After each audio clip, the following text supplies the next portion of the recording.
Did you ever walk when your feet were tired? Did you ever walk when the road was gone? Did you ever sing when your heart was aching? Did you ever sing just 'cause there's a song? I will walk, and I will sing, and I will bring a little courage for the morning, bring a little courage for the day.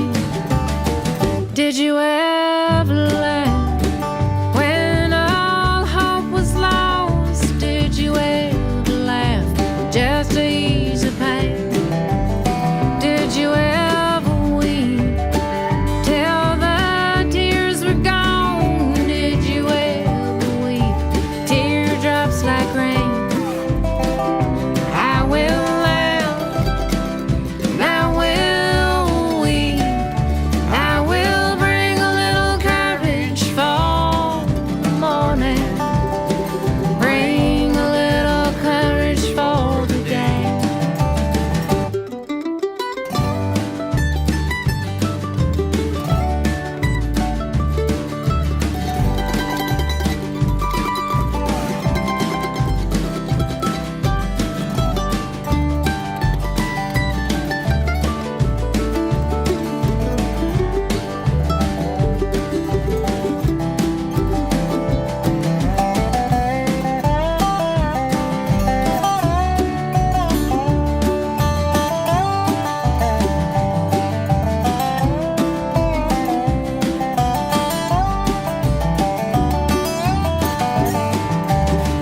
Did you ever stand when the rest was silent? Did you ever stand a million strong?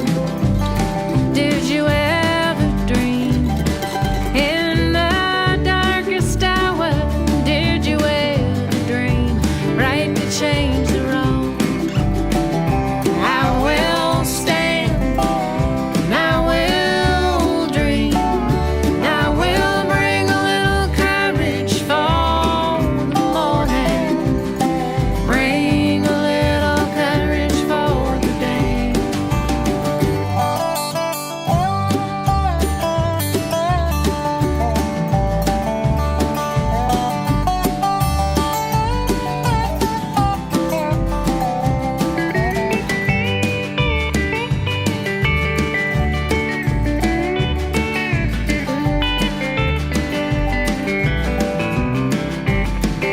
I will walk, and I will sing, and I will laugh, and I will weep, and I will stand, and I will dream, and I will bring a little courage for the morning, bring a little courage for the day.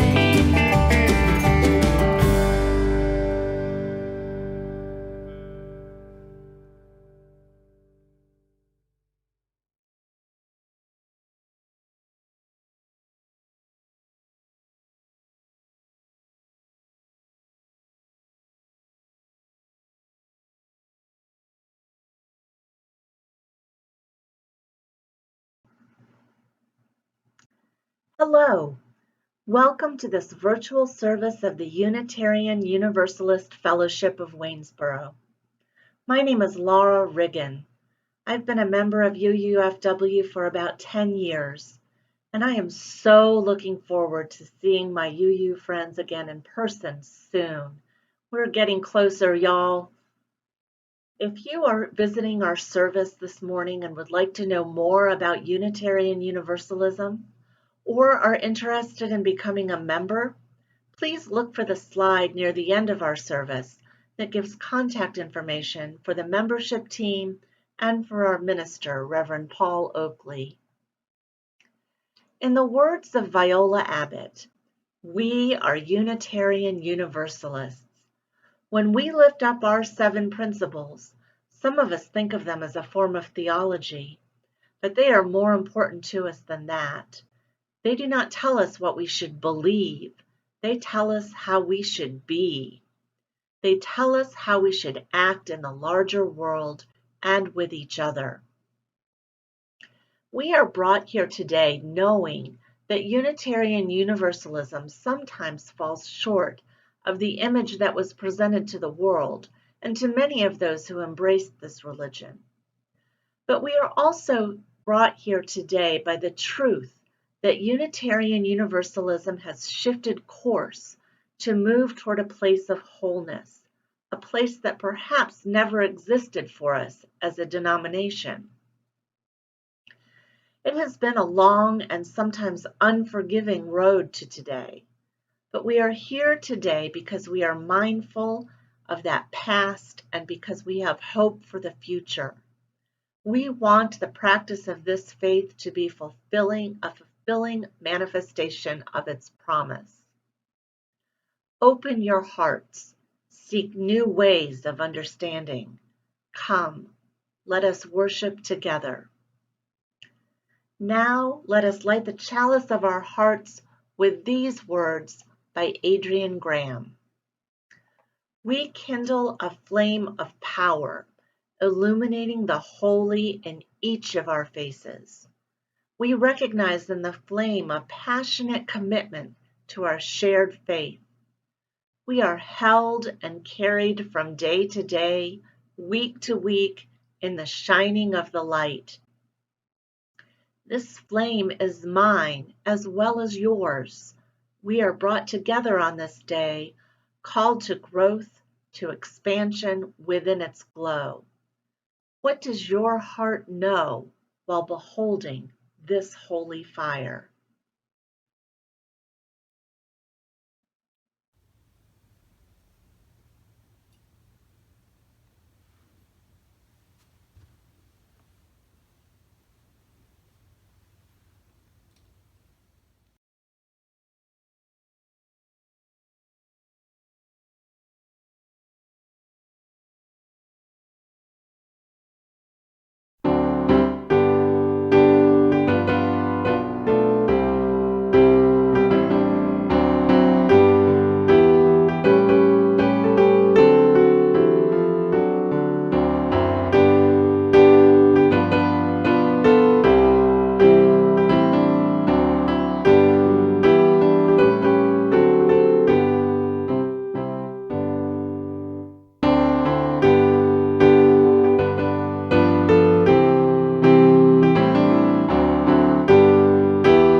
Our words of prayer this morning are by Ellen Quadgrass.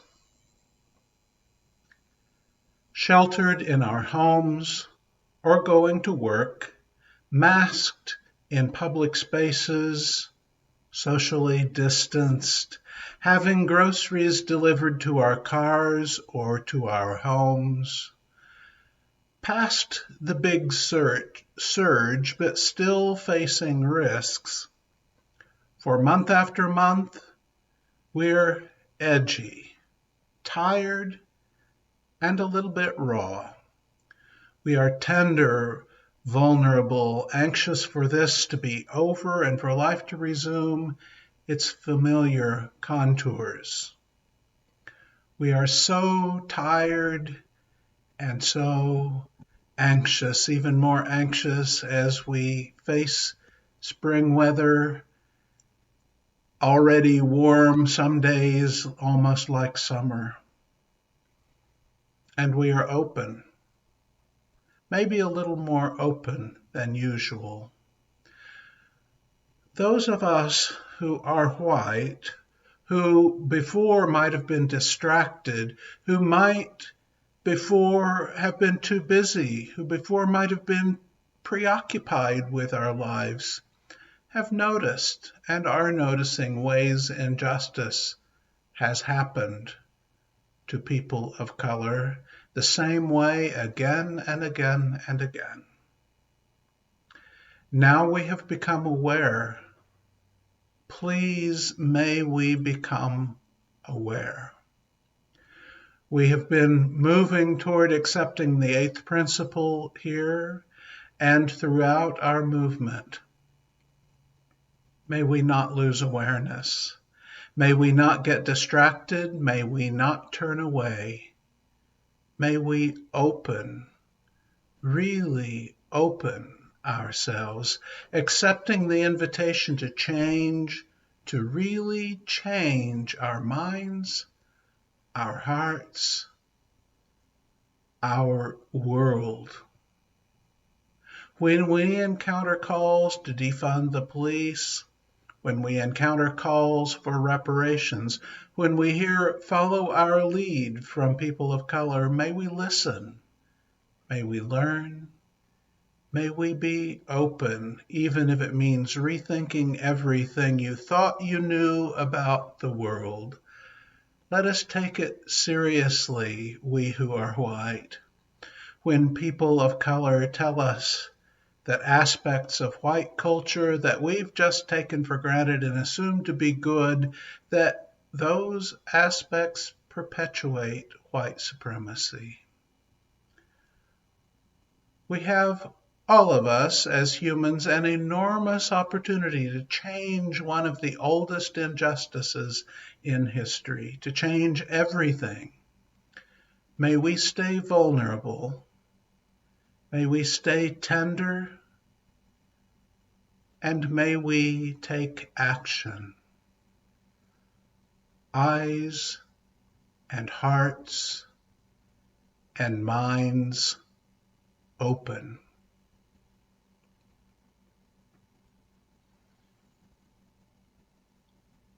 Let us now hold the unspoken joys and sorrows of this congregation in our hearts together quietly.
There is more, Lord. love somewhere. There is more love somewhere. I'm gonna keep on till I find it. There is more love somewhere. There is more hope somewhere. There is more hope somewhere. I'm gonna keep on till I find it. There is more hope somewhere. There is more peace somewhere. There is more peace somewhere. I'm gonna keep on till I find it. There is more peace somewhere. There is more joy somewhere. There is more joy somewhere. I'm gonna keep on till I find it. There is more joy somewhere.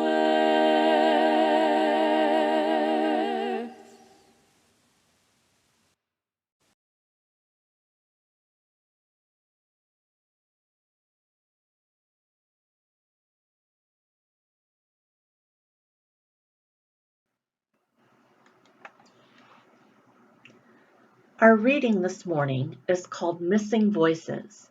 It's written by the Reverend Connie Simon, the African American minister of the First Unitarian Church of Cincinnati.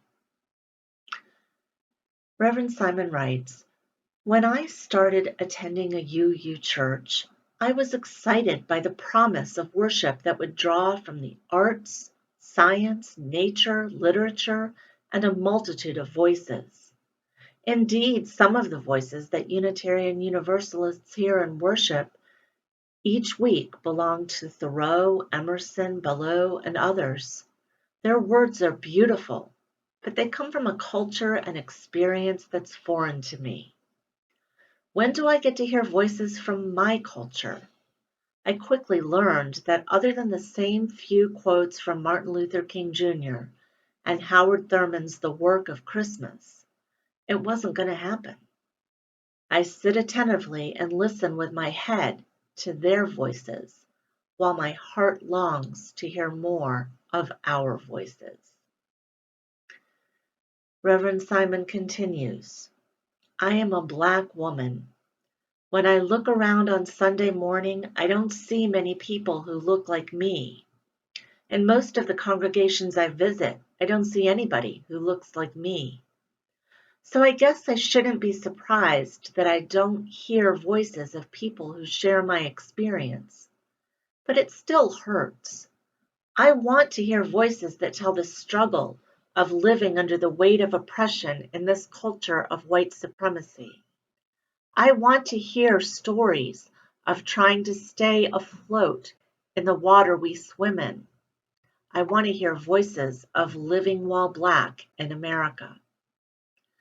I don't hear those voices in UU churches, so I have to supplement my worship by reading Black theologians like Anthony Pinn and Monica Coleman. I read Maya Angelou, James Baldwin, and my favorite poet, Paul Laurence Dunbar. Though not a Unitarian or a Universalist, Dunbar chronicled the African American experience in the years following the Civil War and the emancipation of enslaved Africans, a time of opportunities for Blacks as we migrated north in droves, seeking employment and education, but also a time of continuing segregation, racism, and oppression. Dunbar acknowledged this tension in his writing.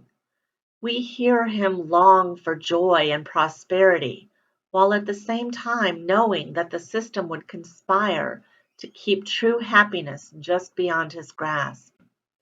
A pint of joy to a peck of trouble, and never a laugh but the moans come double, and that is life. Still, he was a champion of social justice, believing that God has sympathy for the plight of the oppressed, and that his grace will be bestowed not on those who soar, but they who plod their rugged way, unhelped to God. For Dunbar, the struggle was real. 100 years later, hearing Dunbar express his frustration and give voice to the contradictions of our existence as African Americans encourages me and nourishes my soul. His voice speaks to my heart. He knows my pain and understands my sadness, my fear, and my rage. He understands the tears I cry as I pray for strength to get through another day in this world. He gives voice to my deep faith that real change is coming someday. He didn't see it in his lifetime, and I might not see it in mine, but I have to keep believing it's possible.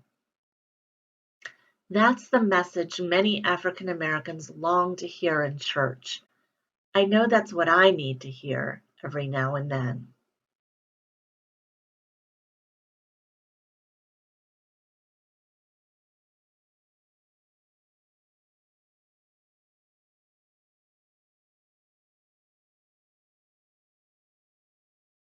Morally, I was led to nonviolence because I felt that it was the best moral way to deal with the problem. We were seeking to establish a just society, and it was my feeling then, and it is my feeling now, that violence is certainly much more socially destructive, and it creates many more social problems than it solves. So I was led to nonviolence for deep moral reasons. And I turned to it because I felt that it was the morally excellent way to deal with the problem of racial injustice in our country. There is no freedom, the wise man said, let justice roll down when the poor cry out for shelter and bread. Let justice roll down like a mighty stream. Oh, children, don't you get weary, walk together, believe in the dream. When the way gets rough, we'll make a new way. Let justice roll down like a mighty stream. Hatred will never drive out hate. Let love roll down. Remember, our hearts can make us great. Let love roll down like a mighty stream. Oh, children, don't you get weary, walk together, believe in the dream. When the way gets rough, we'll make a new way. And let your love roll down like a mighty stream. When brutality threatens our daughters and sons, let peace roll down. May our voices rise up louder than the guns. Let peace roll down like a mighty stream. Oh, children, don't you get weary, walk together, believe in the dream. When the way gets rough, we'll make a new way. And let peace roll down like a mighty stream. Step by step, one by one, let justice roll down. They can kill the prophet, but the dream lives on. Let justice roll down like a mighty stream. Oh, children, don't you get weary, walk together, believe in the dream. When the way gets rough, we'll make a new way. And let justice roll down like a mighty stream.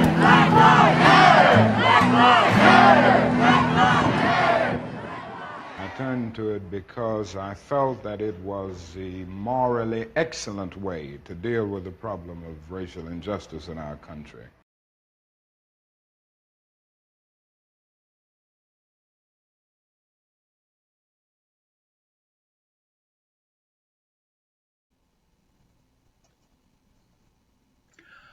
Almost 2 years ago now, when I came back from the General Assembly of the Unitarian Universalist Association held that year in Spokane, Washington, I told you about a conflict, a controversy that had erupted in the GA setting.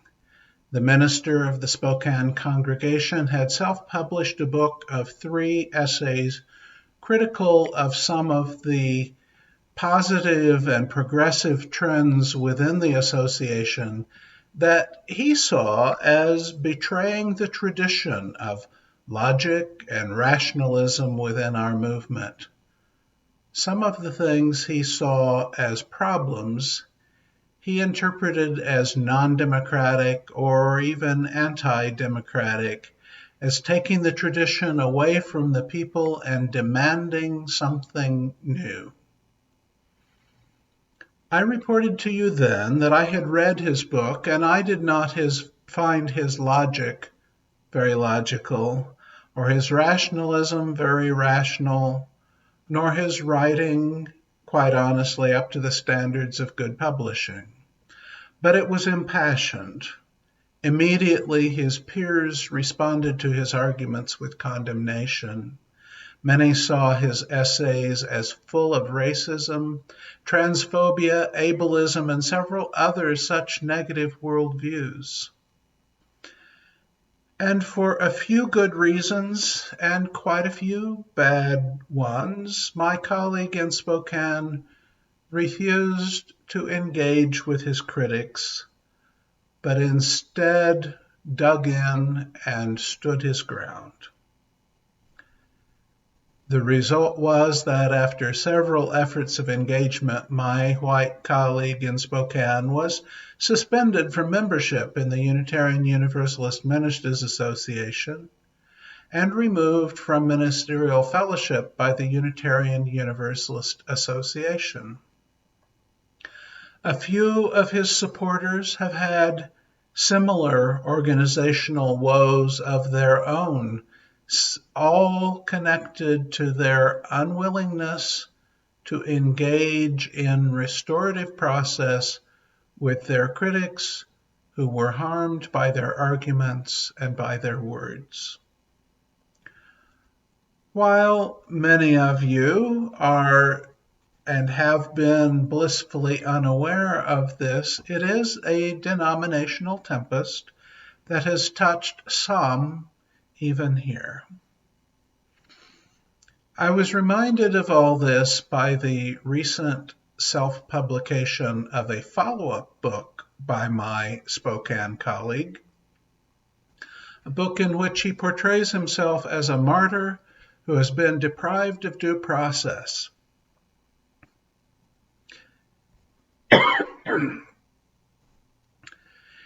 He is unrepentant concerning the harm others have experienced from his writings.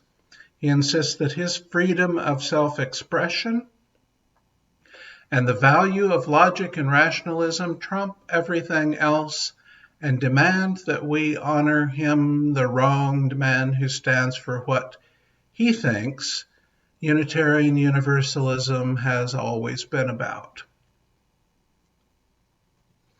Now, why did I think about him in getting ready for this service when my primary topic, my direction in this service has been to do with the characteristics of white supremacy culture?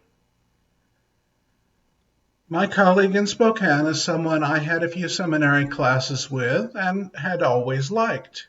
He's also someone who has a history of being a local leader for racial justice and gay rights, But he's someone now widely known for the harm he has caused many people with marginalized identities. Why did I think of him? My main topic is too large to do more with than just point toward it in a single service. That topic is white supremacy culture. Remember back when we did those multiple services in our sanctuary around the call to participate in white supremacy teach-ins, in which we intended to teach and learn more about what white supremacy is and what it is not, what it does not have to be, what it means when we refer to it in our setting. Back in the setting of the teach-ins, we needed some clarity because we know we're not white supremacists, right? One of the explanations we used then was that white supremacy does not depend on the presence of white supremacists. KKK, Aryan Nation, the alt-right, or any of the many such white supremacist organizations. It doesn't depend on their presence to have its effect. It is a system and a culture that doesn't need vile, hate-filled people in order to ensure that white people are at the top of the heap of privilege, power, safety, and so much more. So what are characteristics of white supremacy culture? We didn't lay it all out in the same detail from the pulpit that we did in our adult classes, but it was challenging to accept some of the features enumerated back in the late 90s and early aughts by Tema Okun. What are these controversial characteristics of the culture very few want to admit? White supremacy culture, as described by Tema Okun, puts an emphasis on either-or thinking, paternalism, competition, power hoarding,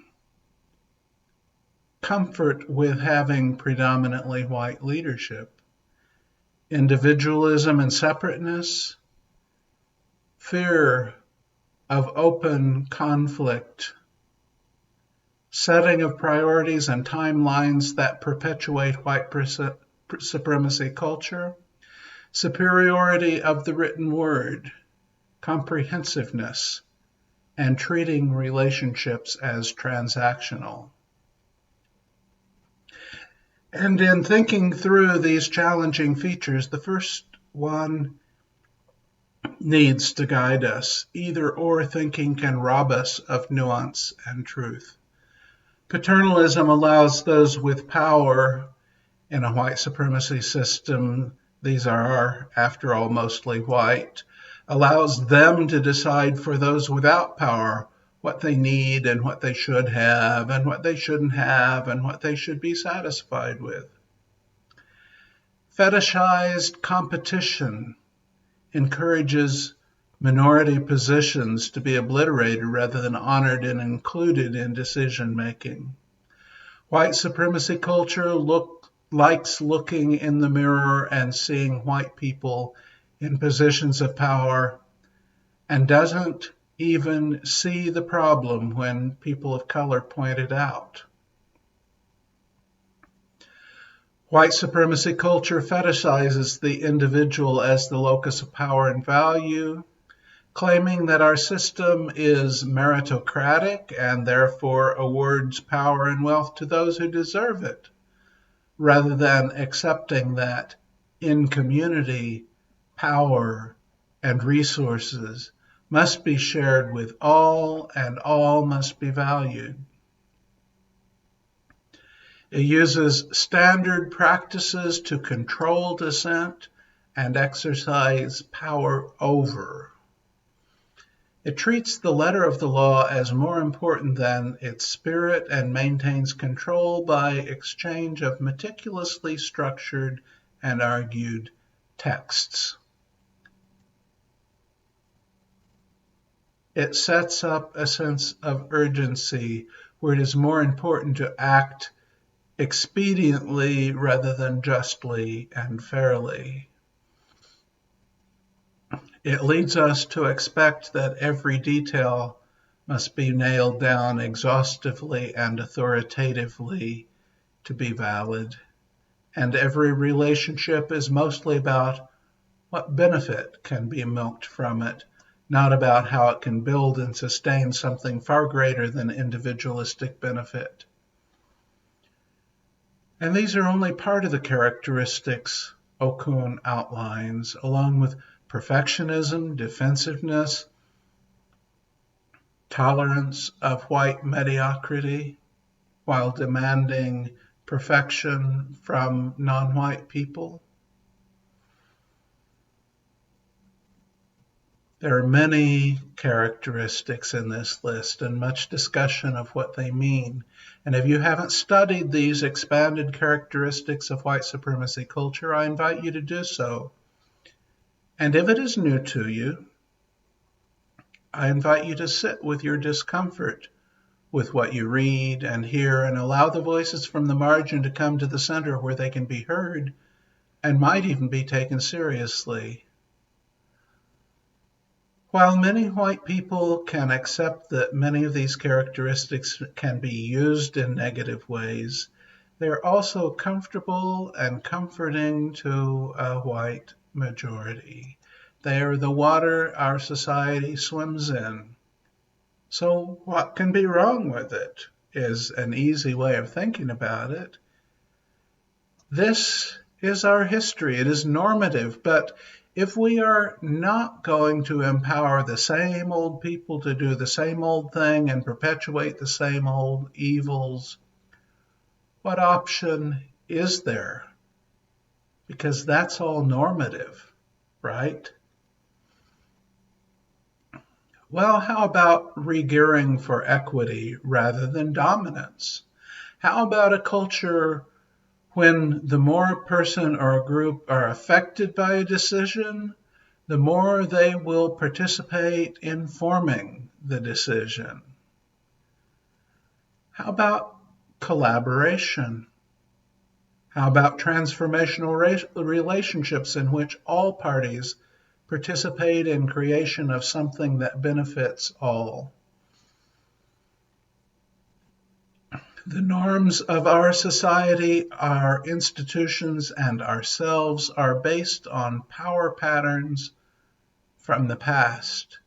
But we can engage with each other constructively to create something different if we decenter whiteness and commit to acting on different norms that better align with the values we like to claim that we hold. We have been reading and hearing in various ways why we here in Waynesboro, we at UUFW, need to adopt the 8 principle this year. We covenant to affirm and promote journeying toward spiritual wholeness by working toward a diverse, multicultural, beloved community by our actions that accountably dismantle racism and other oppressions in ourselves and in our institutions. We've made a point of pointing out how this principle is definitely not about thinking the right things, but through action, through doing the right things, we can someday overcome the legacy of white supremacy culture. We can create a world that Dr. King dreamed of. We can dismantle racism and all the other oppressions that surround us. Sexism, homophobia, transphobia, ableism, and so many more, not by recognizing or merely recognizing the evil for the evil that it is, but through building a new way and living into new norms. building a more just world, building wholeness, building community. I invite you to think a little bit more this week and going forward about the norms that need to be left behind. Maybe some of those inequitable norms are built into our local communities. We know they're built into our national culture. Perhaps some of them we haven't realized were part of our congregation. And no, probably not intentionally, but it's the water we swim in and that we don't always see.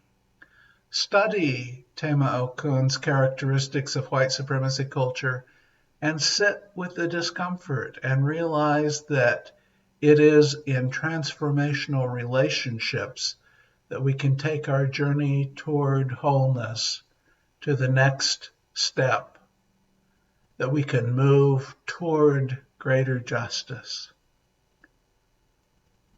Go forth in joy and also committed to being okay learning through discomfort. Amen and blessed be.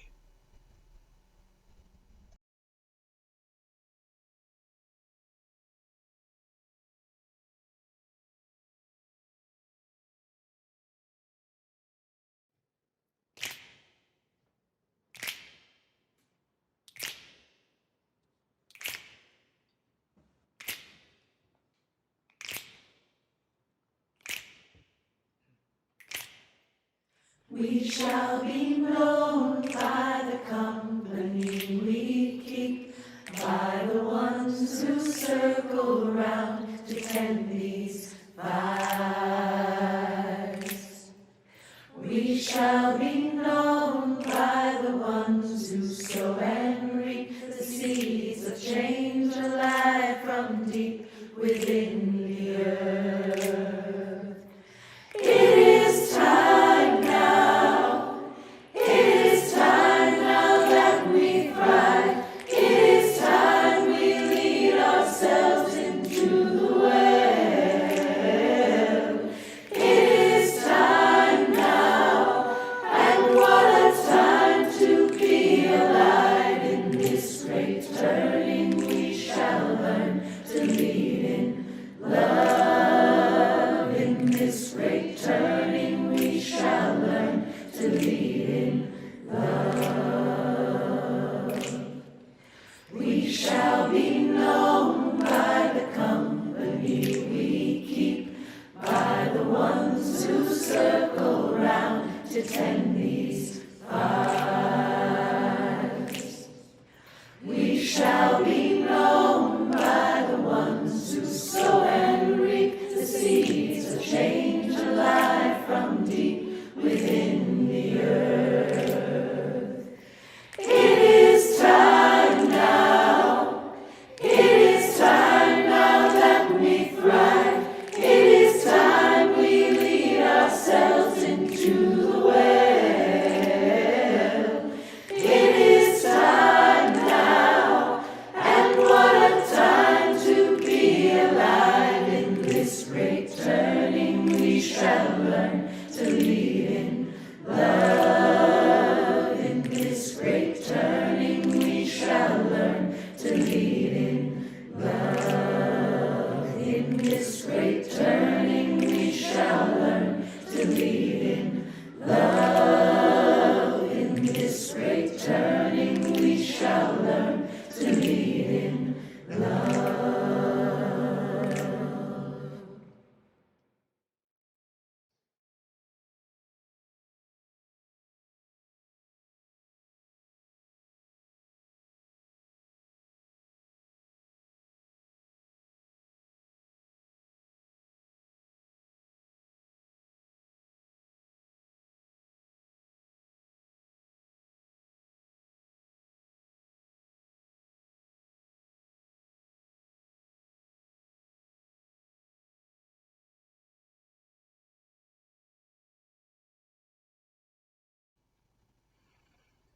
Our words of benediction today are by Annie Forster. As far as our love flows, As far as our hope grows, as far as our yearning goes, we are no farther one from another.